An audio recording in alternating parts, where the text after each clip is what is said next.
going on, guys? Today we're going to be replacing taillights on my E36. I've been chasing an intermittent taillight problem. The passenger side brake light does not work, and so basically I've tracked it down to being the actual taillight itself as opposed to the bulb or the little plastic housing that the bulb goes into. On the back side of mine, these little metal connections here, like, I don't know if it like melted away or something. It got messed up somehow, so it stopped working.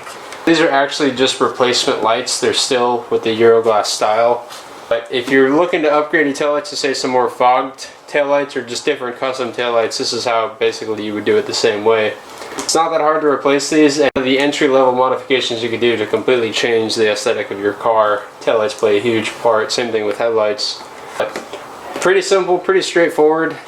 I'm going to be using a 3/8 driver with an 8mm socket on it. If you have an 8mm box head wrench, that works as well. It doesn't even necessarily have to be a deep well. I just happen to have an 8mm deep well. This is really only the tool you'll need. Everything else is basically done by hand.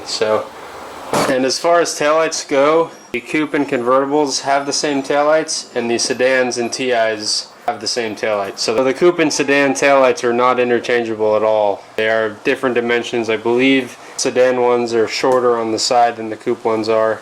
I'm not sure on the exact differences, but I do know they're different.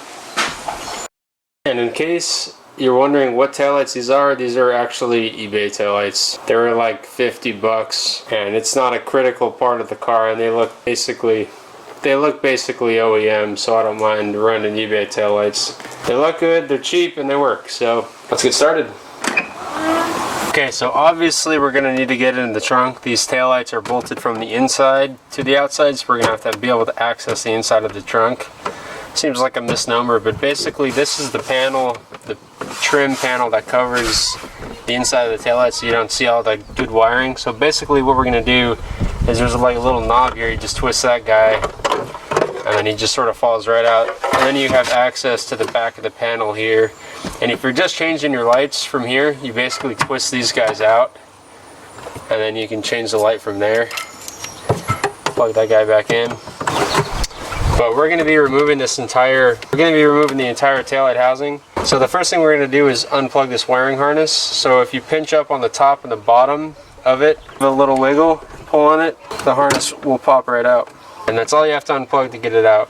From here we're going to take our 3/8 driver, and there are 4 bolts, one here, here, and then 2 on the adjacent side that hold this guy in.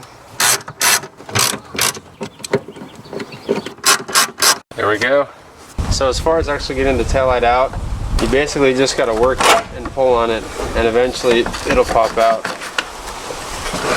There we go. And the process is the same for both left and right side taillights. Okay, so we've got the old one out. This is the old right side. This is the new right side. We're basically going to flip it over and start popping out bulbs. So these guys basically just twist out, pop out, and twist them into the new housing. There we are, good to go.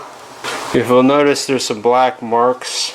I don't know if that's rust or corrosion that's sort of eating at the old one. This entire piece, yep. Yeah, so these old ones were pretty fucked. So we got the new one all set to go. We just got to do the other side. Here we go. So basically from here it's just reverse order. It helps as you push it in to screw some of the nuts back onto the threads on the inner side. Try to go in evenly and try to feed the taillight gasket underneath as you bring it in too, so it doesn't get pinched or caught up. So try and get it pushed in as far as you can. As I was pushing it in, I was sort of threading the nut on so it would hold. So what's really going to bring this taillight all the way in is screwing these guys back in. Try and screw it in from both sides progressively so it brings the whole taillight in, not just like jack to one side. You want to make sure they're nice and snug, but don't freaking torque the shit out of it. And we're going to re-plug in the taillight harness. The last step is to put this plastic cover back on and then up. And all you do is give it a twist and it'll stay in place.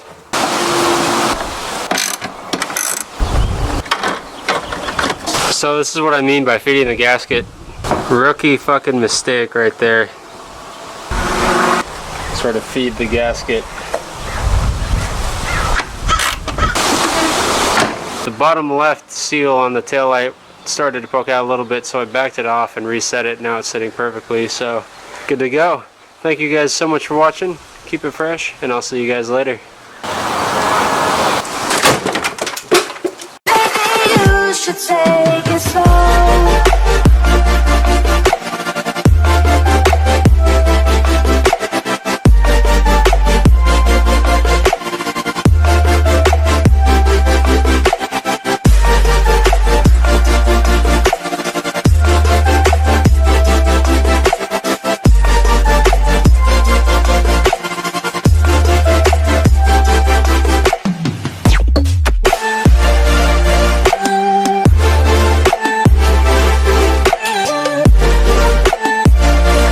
So basically from here it's just reverse order.